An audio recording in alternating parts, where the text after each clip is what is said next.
All right, so we started the poll. I will share the options with you guys so you guys can think about it.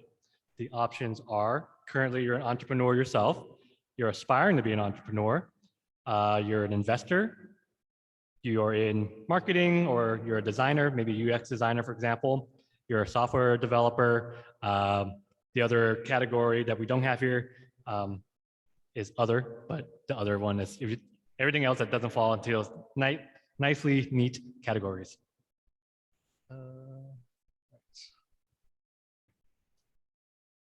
Let's see how the poll's doing.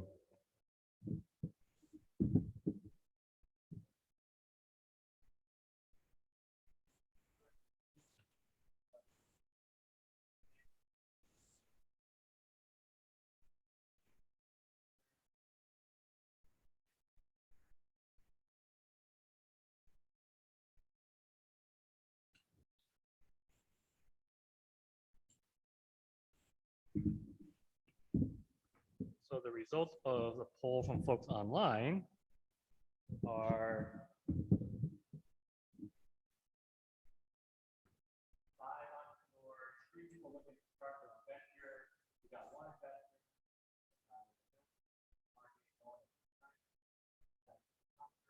developers, and 6 others. So, with that said, folks in the room here, who here is an entrepreneur themselves? Awesome. Who's looking to start a venture? Cool. Anybody in marketing?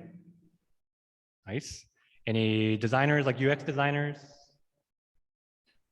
Software engineers? Cool. Anybody who would be under the category of other?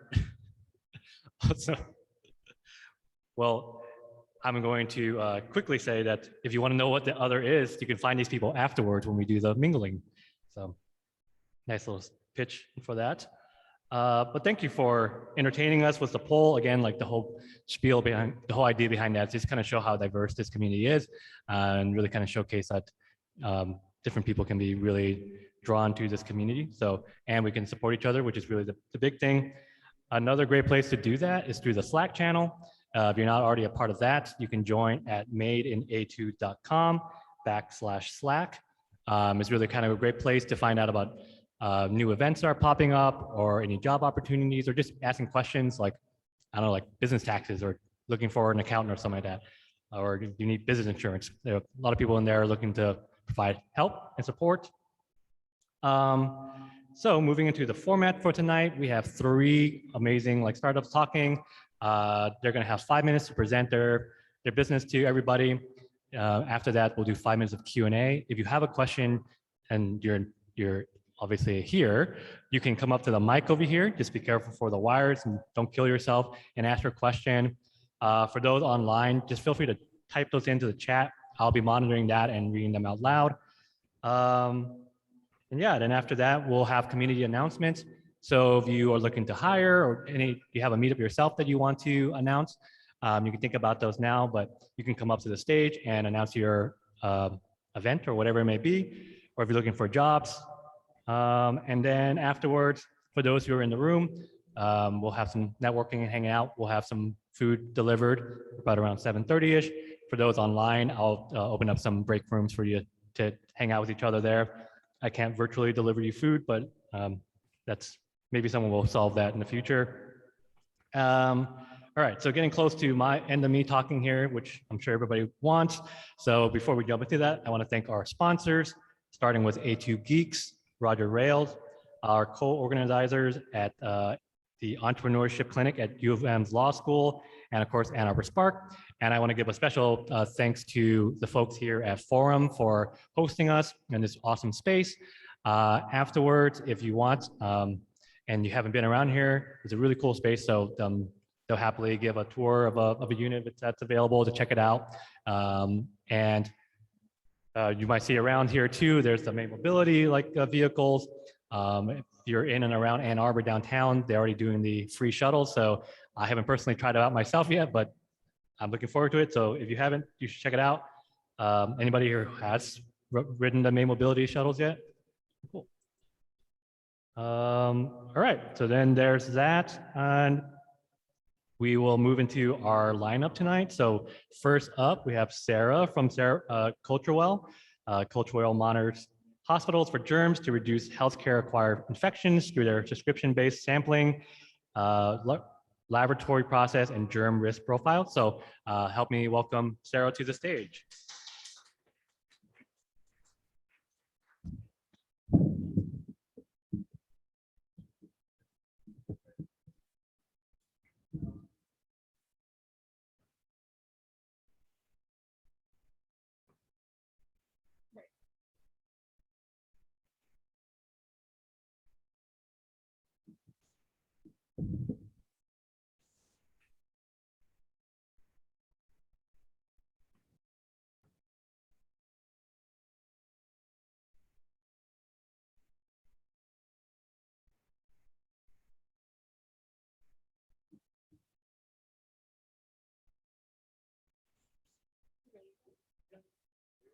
Great, thank you. Is there a way we can turn off the grid? I think it's like an option on Adobe.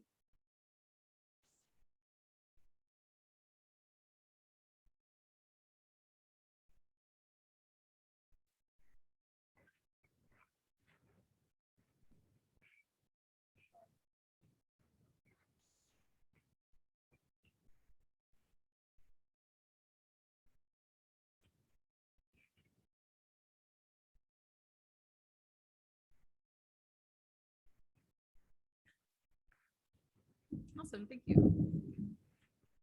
Hey everybody, my name is Sarah Beatty. I'm the founder and CEO of Culturewell. We do cleanliness analytics. So hospitals in the United States spend $31 billion annually on trying to treat and prevent healthcare-acquired infections. A healthcare-acquired infection happens when a patient comes to the hospital for an unrelated thing, say a knee replacement surgery. Somebody doesn't wash their hands during the procedure, somebody touches a surface that was dirty or a surgical tool was dirty, and that patient ends up with an infection. So patients, when they get these infections, they end up causing a lot of problems for the hospital. So one of the problems is that it's a longer length of stay. So the length of stay at a hospital increases by an average of 9 days. Typical length of stay is about 2 days in a hospital. So that means that there's a severe opportunity cost for the hospital because they are not having as lucrative patients in the beds. In addition, it's a low patient satisfaction when you get a healthcare-acquired infection. You're less likely to return to the hospital, and you're less likely to promote the hospital on social media, for example.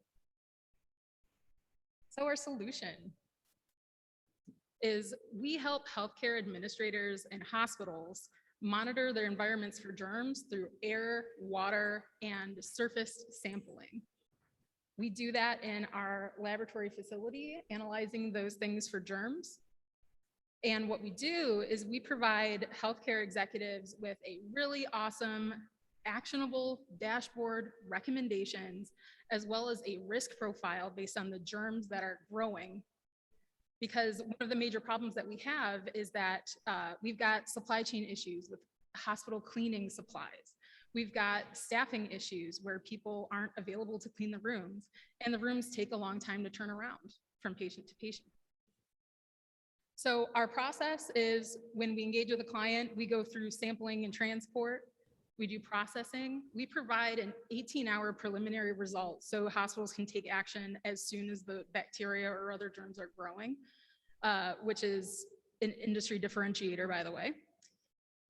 We take a final few days to wrap up the analysis and report, and the healthcare executives can look at that and say, all right, we need to treat this right now.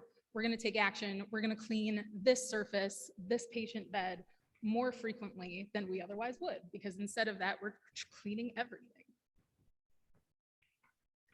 In terms of our markets, I want to point out that healthcare is actually, healthcare is our primary laser focus, but we've actually had a lot of organic interest from a lot of other areas, including office environments and even breweries.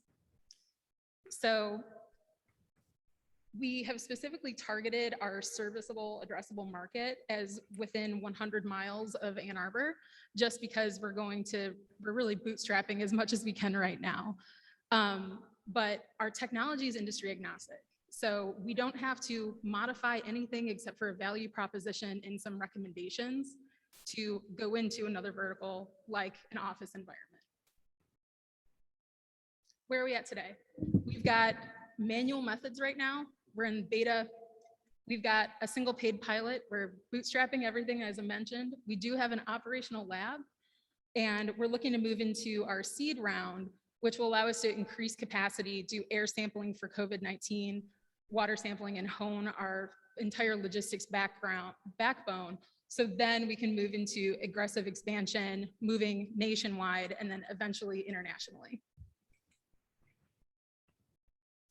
So I'm Sarah Beatty. I'm the founder and CEO of Culturewell.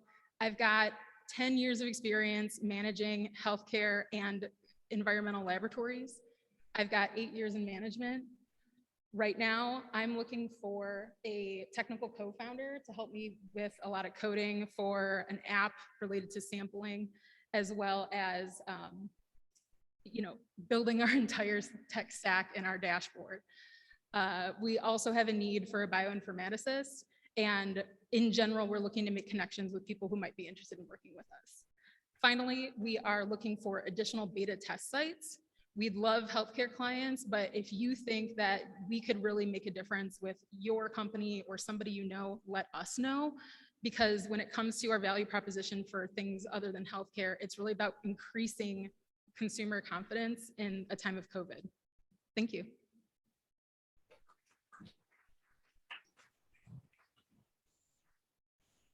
If you have questions for Sarah, feel free to step up to the mic. For those who are online, feel free to type into the chat.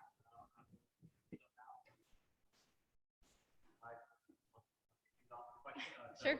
How did you get into it? How did I get into it? Yeah, so my background, I'm a medical laboratory scientist. So if you've ever had a swab taken or, had a urine collection, it's gone to somebody like me. And so what I do when I get that is, we put the sample onto a media that allows germs to grow. So I did that for a long time, and we'd always get questions about, hey, can you sample this mold in a patient room, or can you sample like this drain trap looking for a source of an outbreak? And we'd always say no, because that's not our wheelhouse. And then I went and worked for environmental labs, and we would get so many questions about, hey, we need your help in a healthcare setting, and we'd say, no, we don't do that. So just organically, I began to see that there was this need of somebody that brought these two technologies and methods together that are commonly separate, that nobody talks to each other. So that's how Culturewell was born.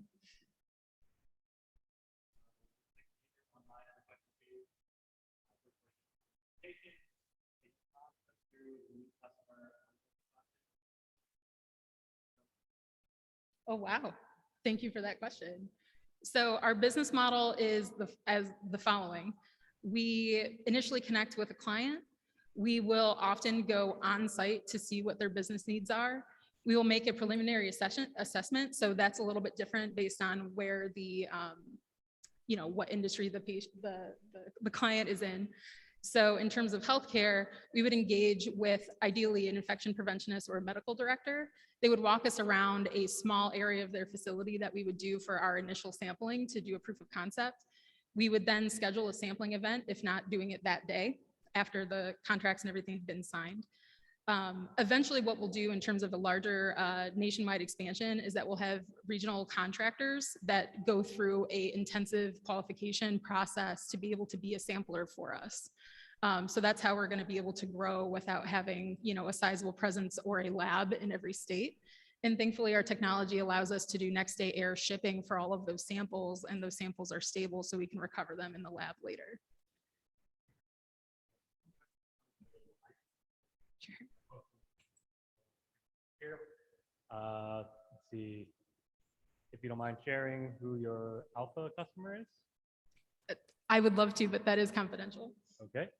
Do you have outcomes of reducing hospital-acquired infections, such as CLABC or Koshti? Coddy, yeah, industry terminology, it's all right.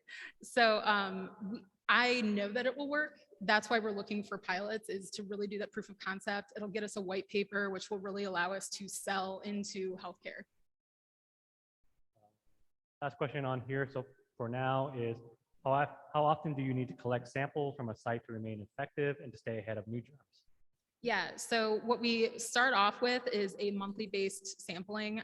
Actually, I failed to mention this, but we use a subscription based model. So you sign on and we actually come every month to do sampling to show, essentially a quantitative return on investment from the methodologies that they've implemented. So, when we issue a recommendation saying like, you should really change your cleaner that you're using because it's not as effective against the bacteria that you have all over the place in your environment, the hospital would then take action, and then we'd be back a month later to see if that action made an impact.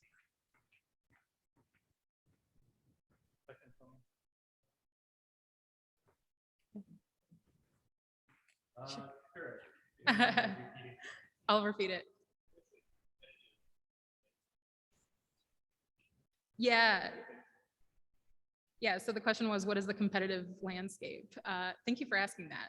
So right now, there are other groups that do this sort of sampling, but the major differentiator is that these other groups, they're still using technology that was designed and developed 30 years ago, and there's been no innovation in that sector. And for the innovation that has happened, they usually move to molecular platforms, but you're really limited on the type of bacteria that you can recover, because you have to specifically design your test to recover specific bacteria. And there's, I could name you 50 pathogens that we would see in a single day in a hospital laboratory. And there's no molecular test on the market that can cover that. And so our method is very bacteriology focused. Yeah.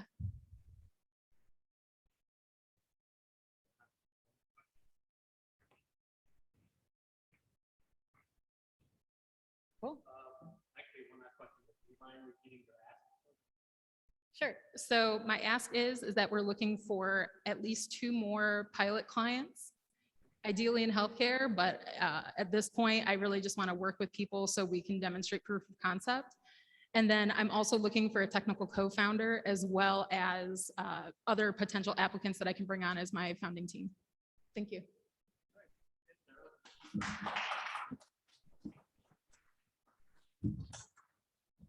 Okay. So if you can help Sarah out, you can find her afterwards. We'll also put her contact information in the Slack and into the meetup, so you have that information. Next up, we have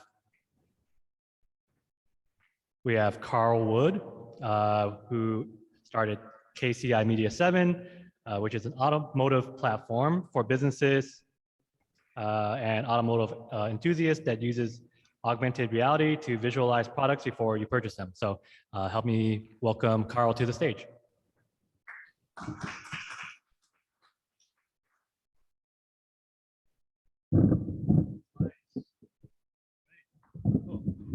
How's it going, everyone? I asked if I could have background music, something cool like Iron Man, but he told me no, so.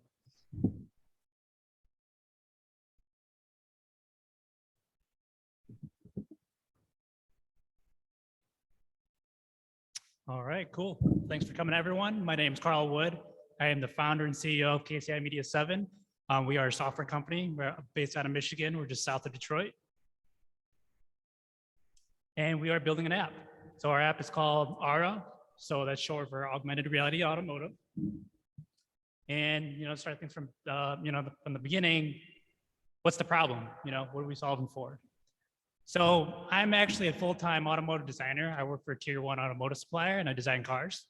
And by working with different people in different companies, I've seen people kind of do bits and pieces of what my company today does. And the problem was they were fragmented. And the thing is that being a car enthusiast myself, having multiple cars, I race cars, I meet with people that design and do everything car related. And the one thing that we have is when it comes to buying products like rims or a body kit or just seeing a sticker on your car, there's no solution to that. So right now, currently, you either have to ask your, your geeky Asian friend that knows Photoshop to, see what something looks like. You go to something like TireRack.com, where they have a very generic, archaic site. In this example, it's 2D, so it's like a picture. Or you go and ask the internet. Anyone that's ever asked the internet to Photoshop anything knows it's a really bad idea. So you'll be a meme forever. So our solution is we're making an app.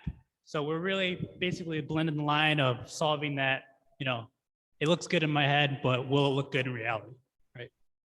So, and it's as simple as really just scanning your car. You point your phone at your car, and we will have access to basically, a multitude of products. So the easiest way to kind of explain this is if you've ever played a video game where you're in the racing game and you're basically customizing your car to be like what do you want in the game, we're essentially taking that factor and we're doing it in real life, in person. So the more official version versus what we have now will have a very intuitive workflow. Again, very similar to like a video game, but on your phone. So you'll be able to pick your brand, choose your styles, your sizes, and so forth. And then as you stand and walk around your car, you will see that on your vehicle. So currently we are in an alpha stage. So we do have a version released right now. You can download an Android and try for yourself. It is a very blank kind of canvas the way it works right now. But our next iteration that we're working on at this moment will look something very similar to this. So as you can see, you'll have a couple different options right now. Rims, calipers, rotors, etc. And it's as simple as tapping it and you can see it on your car and walk around. So the website is a really important factor because this will give the ability for manufacturers like big automotive companies or anyone that actually produces a product that has their information in 3D, which is just about everyone that produces a product is in 3D somewhere. They'll be able to drag that information, drop it, and it'll convert over to where it'll exist on our platform that you, the users, will be able to see and use right away. And the really big game changer about this is that we create a proprietary code that allows you to do multiple items in the same scene. It's what we call runtime. So if you were to go on your phone right now and go to Amazon, try to see a dresser in your room, you can put a dresser in your room, you'll see it. But if you want to see a different item, you have to delete that item and re-put a new item in. So there's a lot of waiting process. Now, if you wanted to see that dresser in your room, but see different colored knobs in the dresser, that doesn't exist. Google doesn't have it, Amazon doesn't have it, nobody has that option right now. So our mission statement is pretty simple.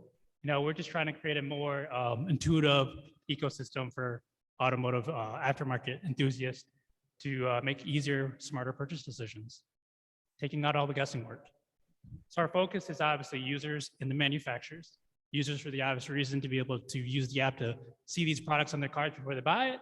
And then manufacturers, just because it gives them a whole new avenue to sell products. So we work with one of the biggest rim manufacturers right now. We have a partnership with a company called BBS, if anyone's familiar with them. So they are the world's #1 rim manufacturer. A lot of you people, if you've seen a BMW, they make their rims, for example. We have been working with them and collaborating with them based on working to create a better platform and just a new selling tool that doesn't exist right now for anybody. So what's the market look like? It doesn't take a genius to know because we live so close to the Motor City. The automotive industry is probably one of the biggest industries in the world, right? It's up there. And right now we have access to at least 7 billion people estimated out of all the industries. It's a $381 billion market in heavy and lightweight. Heavyweight meaning like lifted Gs, big tires and trucks, to lightweight being sports cars, right? Now, just what we're focusing at the moment, which is rims, that's already a $6.5 billion industry, the rim segment alone. What's our obtainable part though, right? So being conservative, based off of my advisors, we went with 10%. 10% of the market, right? Could we capture more? Of course. But being conservative, I said 10%. What does that look like? We still have access to 7 million users, $30 billion revenue capture, and $650 million as well, just in the rim segment alone. Competitors, so I got to point this out. Everyone always asks, hasn't someone already done this? Kind of. So the first one here on the left is called Aerolari. They're a company based out of Chicago, and they've actually worked with the company that we work now, BBS. And they actually gave us a little insight of why they didn't work out. First off, if you can see, They're the only company that uses 3D information to do anything similar closely to what we're doing. The downside is they can only do one room, and that's it. So it's one room at a time, and that's all you can do. The other two here to the right are very similar. The one in the middle actually gave up, and they're not on the market anymore. The one on the right, you can actually go download today. And essentially what they do is they say, take a picture of your car, we'll take a picture of a rim and put it over your car, and that's how you see it. So it's 2D versus ours is 3D.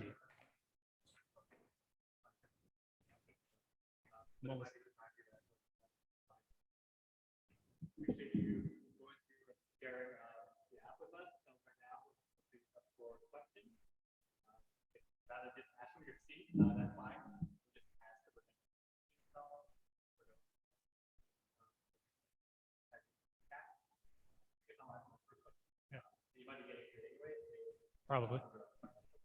Yeah. Yeah, how do we plan on making money? It's probably at the end somewhere. We'll just get to the very end. So, you know, AR, it's a huge industry, right? It's going to be the next upcoming industry to basically triumph VR. So the way we plan on making money, it's simple. You know, we plan on using a subscription-based model with our manufacturers, affiliated marketing, ad revenue. So basically everything that Amazon does, except we're not Amazon, right? And the biggest difference is we have a focus on the auto industry, not everything like Amazon. So it's really pretty much the same as their e-commerce marketing tactics and revenue model. It's really not that much different.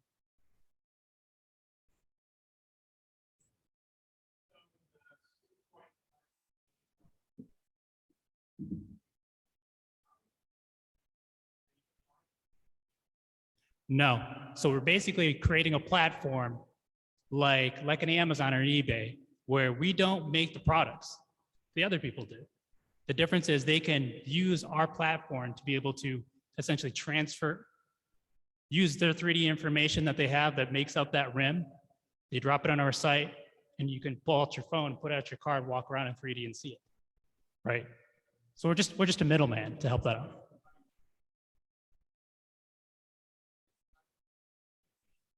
Yes. Yes, a subscription-based model through them, right? There'd be different levels of that model, obviously, as far as, you know, what you get. So I did e-commerce for a few years and sold products, and I know being on Amazon, eBay, Shopify, is that you have to basically have a rank to be featured or be the possibility of featured based on your queries, right? So someone like Amazon, when you go on Amazon and you see those items of the day, they're there for a reason. But that also has a back-end subscription model why those people can be there in the first place. So you pay more to get more. Yes. We would get an affiliate cut.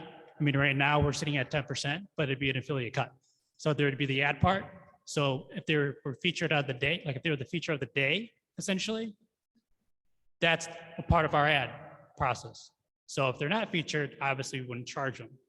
So we're gonna have more of like a spotlight. We treat it the same way, like if you walk into a store and you have that, you know, the clothes of the day or the outfits of the day or whatever right up front. That's basically our way of saying, if you're featured, that is our advertisement model, and it changes day by day depending on if you're searched the most or if you're ranked the most. So, but affiliate marketing, subscription model, through the manufacturer. So I like to make that clear, not through the user side. So we don't plan on charging people to use the app. We just charge the people that are selling on the app, on the platform. As of right now, yeah, that's not a firm number. Again, I try to be conservative with everything we do because we're a startup.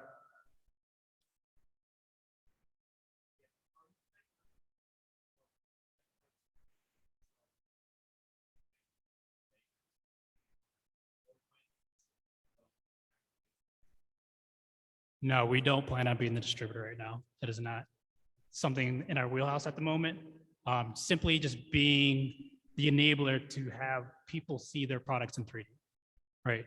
Because none of them have that option. You just go on a website and see 2D pictures of it. Is there any other questions?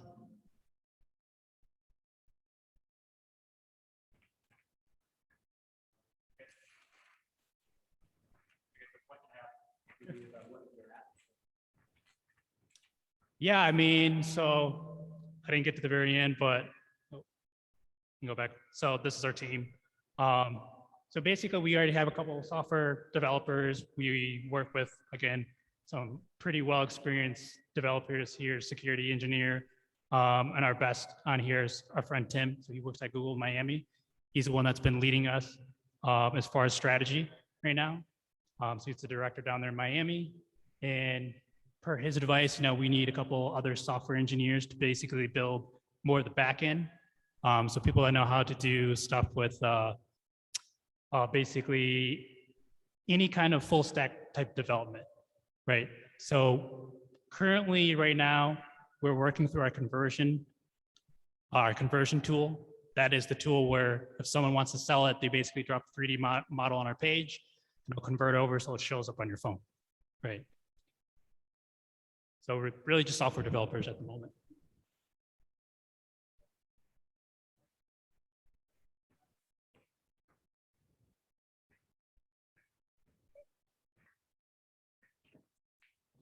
We literally just launched this 3 weeks ago to the public.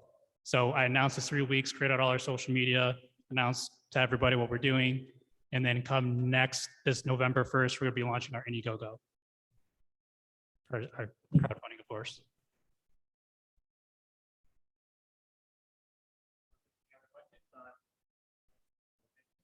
Yeah, yeah.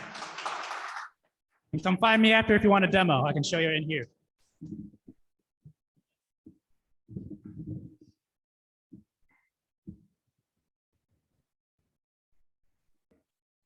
We are down to and then there was one. So, so next, help me invite Kristina Oberly up to stage.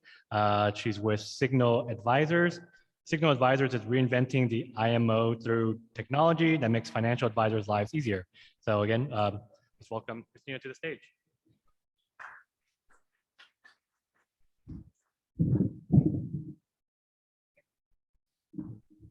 Hey everyone, how you doing?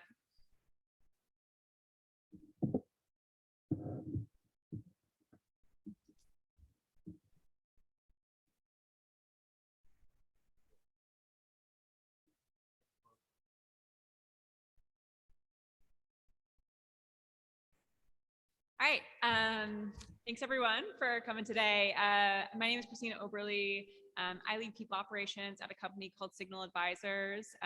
We aren't a new company, but we are trying to get more acquainted with the Ann Arbor area. We are headquartered in Detroit, but we are a remote first company. And so we definitely are right now trying to get really connected with the local ecosystems because we've noticed that even though we've been around for a couple of years, not a lot of people know who we are. So, so thanks for having me today. So our country right now is living through a retirement crisis, and that is largely because retirement has moved from the responsibility of companies onto a personal responsibility. So individuals are not taking responsibility, having to take responsibility for their own retirement planning. Social Security is set to run out by the year 2032, and states are facing a combined $1.2 trillion in unfunded pension liability. All the while, people are less prepared for retirement now more than ever. 69% of Americans do not currently work with a financial advisor, and only 28% of Americans have a financial plan. And so what Signal Advisors is looking to do is to really empower independent financial advisors to help every American achieve a secure retirement. So we're really wanting to bring a solution to everyone that really helps solve this retirement crisis that we currently find ourselves in. How are we doing that? So what Signal Advisors has done has built the first integrated platform for independent financial advisors. So financial advising is a pretty old school industry, and so there's not a lot of technology brought into that space. And so while the industry has been around for a while, and there are a lot of organizations that are our competitors who have been in the space and have really been doing well. Technology has really not been a priority for any of these companies. And so what we're really doing is bringing a technological solution to this problem to really integrate all these different things that financial advisors do, life insurance, annuities, securities, you know, the whole gamut, estate planning. There's so much involved, right? And when it comes to financial planning. And so what we're doing is taking an all-in-one approach and building out a platform that makes it really, really easy for independent financial advisors to do their job and support their clients. So our founding team is, this isn't their first rodeo. This isn't their first company. Each one of them have built out companies before this one. And so they have really deep, not only experience building out a company, but we have some really deep knowledge on our founding team about the financial industry. You'll see Pat Kelly, our CEO. He was a financial advisor himself. His family is full of financial advisors. And so they're really coming from a place of understanding the industry and are really, really excited to be disruptive in the space. I'm sure that none of you have heard of the magazine called Insurance Newsnet, but it is a magazine publication that is very, very popular in the insurance space. And last month, Signal Advisors was on the cover, and we had a cover story to talk about how we're disrupting this space, and it's turning a lot of heads. We've been getting a lot of texts and emails from people who have been in the space for a long time saying, "Oh, whoa, you guys are here! You guys are here, and you're here to stay." So it's been a really, really exciting time for a company, especially when you think about how I'm up here talking about insurance and annuities, and that doesn't sound super exciting, but I think that the way that we're really approaching the space makes it really exciting to be a part of.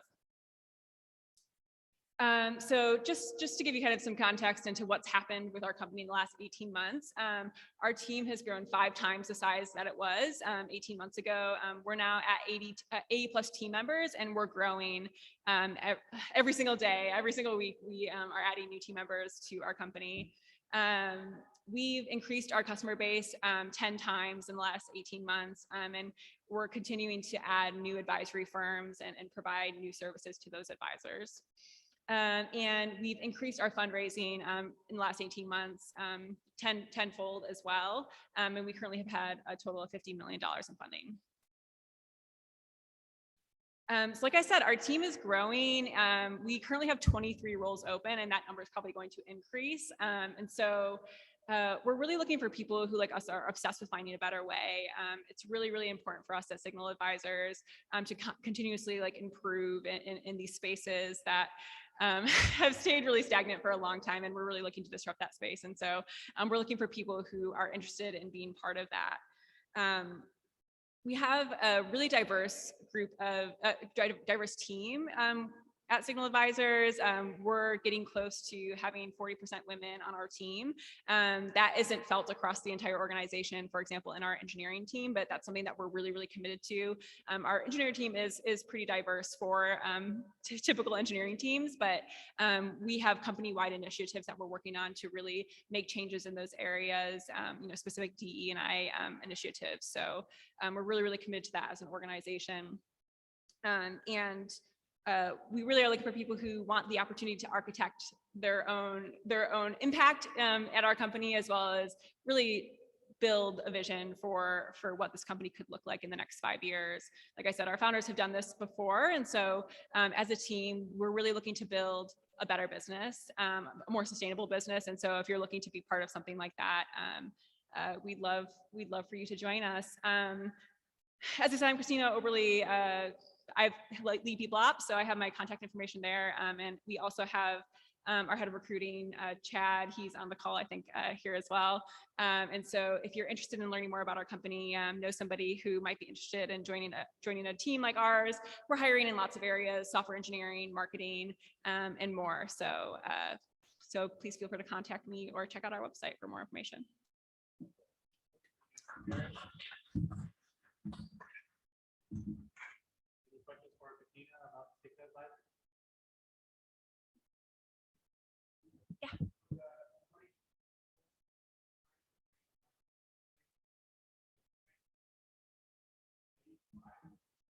Yeah, that's a great question. So we probably about half of our roles right now that are open are probably on the software engineering side of things.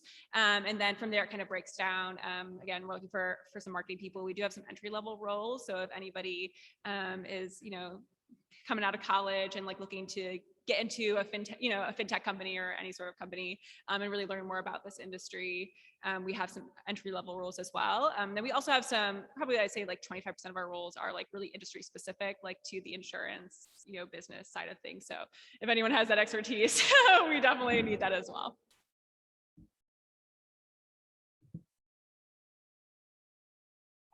So the question I had was, you had talked about the DEI, diversified different programs. Yeah, for sure. So like I said, so Chad and I are both on the people team, and we both recently joined in the last 4 to 6 weeks. So some of the initiatives that have already been going on at the company, we have a D&I team member resource group, as well as a resource group for specifically the women at our company. And we also have a D&I committee that has been really committed to kind of taking a look at the different processes that we have at the company thus far, and really making sure that we're looking at that through a very inclusive lens. So some of the things that we've done with that group, we started a company-wide book club to open up the conversation to some of the topics surrounding DE&I. We also again have done like an audit of our employee handbook and our hiring process. We're currently building out a hiring manager playbook, again, to really look at things through an inclusive perspective, to make sure that we're really removing all the barriers for kind of the diverse populations that we really want to be part of our team to join us. So how do you recruit the advisors? Like, what is your training process for financial advisors? Yeah, the question was, what does our training process look for financial advisors? So we have a team dedicated to advisor success, and so that team works really closely with our advisors to onboard them onto our platform and give them, kind of the breakdown of all the things that they can do with our platform. We have kind of different levels of advisors. So some advisors who process only some of their business through us, and then we also have kind of like full on active advisors with our team, and we really work with them. We have the platform, which we really want to empower financial advisors to do this work for themselves. But we also have a really strong service with that. And so we do provide some services on top of that. And throughout that process, again, we have our advisor success team, as well as a couple of other teams that really help walk advisors through the process. Any other questions?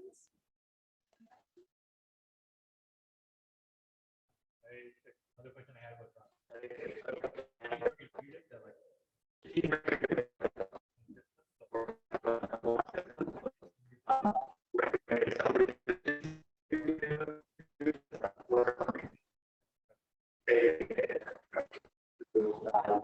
Yeah, I think that's a great question. And, I'm sure there's some more people on our team to really help answer that. But I think that, generally the way that we approach kind of getting advisors who have been doing the same thing for a really long time, onto our service is to really just show them our platform and kind of break down for them how much time they're spending, interacting with these different like policy carriers.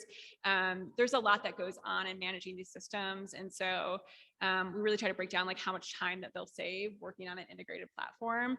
The other thing that is a really huge benefit that I think advisors really appreciate is we provide commissions up front to them. And so once they process business, we provide their commissions right away. Whereas if they were processing, without our platform, they wouldn't get access to that. And so it's another, really providing the service level that they're used to, but even upping the ante even more.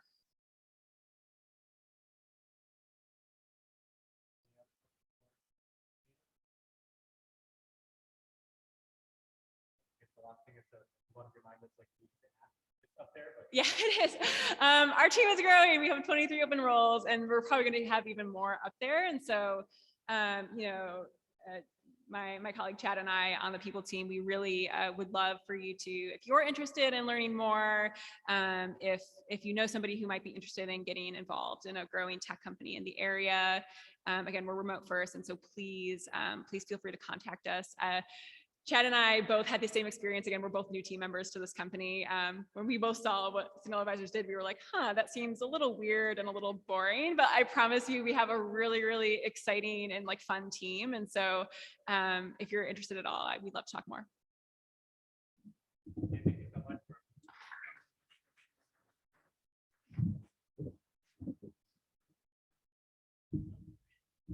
How about one last round of applause for our presenters tonight? All right. Cool. So that concludes the presentations for tonight. We move into our community announcements section.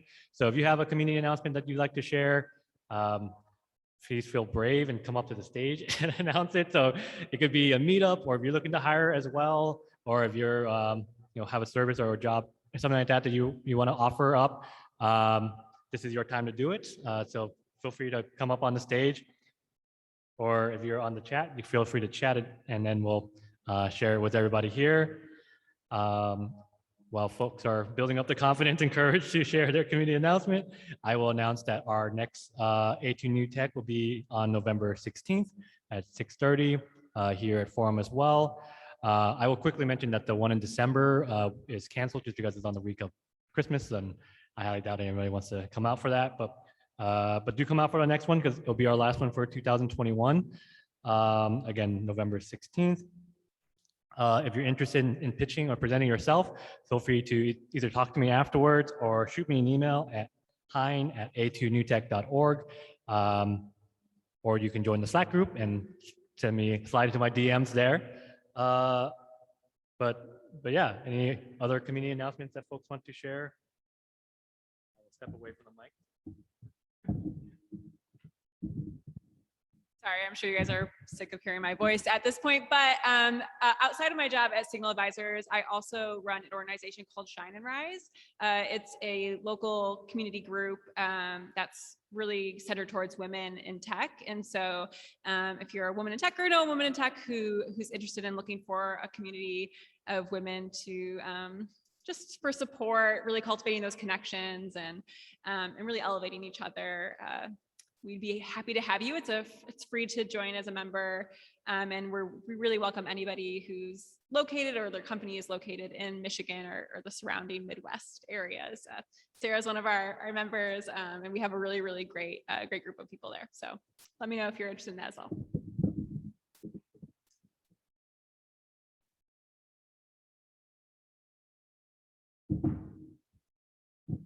Hi, everyone. My name is Olivia Blackmer, and I'm a field manager for the Center of Digital Engagement at EMU. I just wanted to let everyone know about our digital marketing workshop that's coming up November 8th through the 12th. So for the first 4 days, we'll have prominent speakers online. There are totally complimentary panels featured from Google, Pinterest, the Sam Bernstein Law Firm, and many, many more. But more importantly, to close out the digital marketing workshop, we'll be having an in-person luncheon at the EMU Student Center. It's $20 per person, which will be located on our Eventbrite. But it will feature Brent Bowles from the Wells Fargo. He's the VP of Digital Marketing. And it's going to be very exciting. It's going to be a great networking opportunity, and we hope to see you there.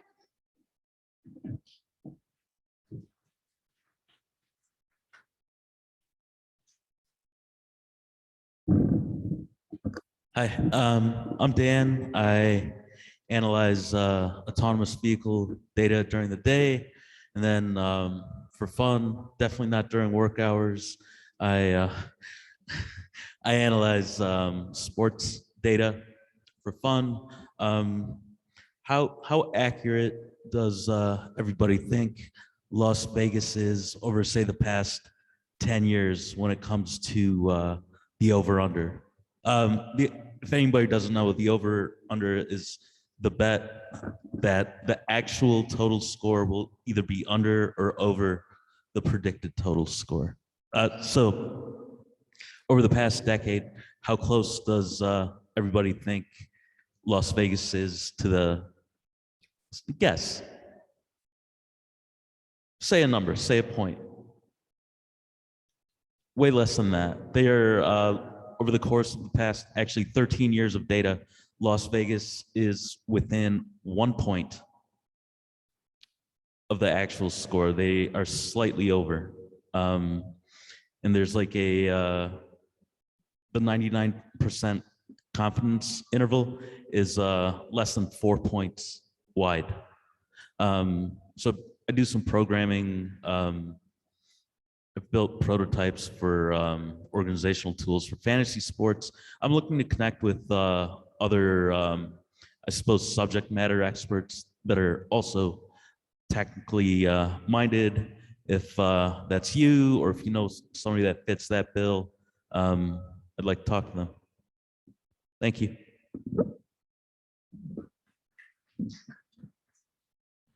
Any other announcements? Cool. Well, with that, we'll conclude A2NewTech. Thank you again for everybody for showing up tonight. Do hang out if you have the time and availability. Food should be coming any minute now, so that's stressing me out for a minute. For those who are online, I'm going to open up the breakout rooms for you guys to hang out with. But we look forward to continue to see you guys showing up, and give another round of applause to our presenters tonight.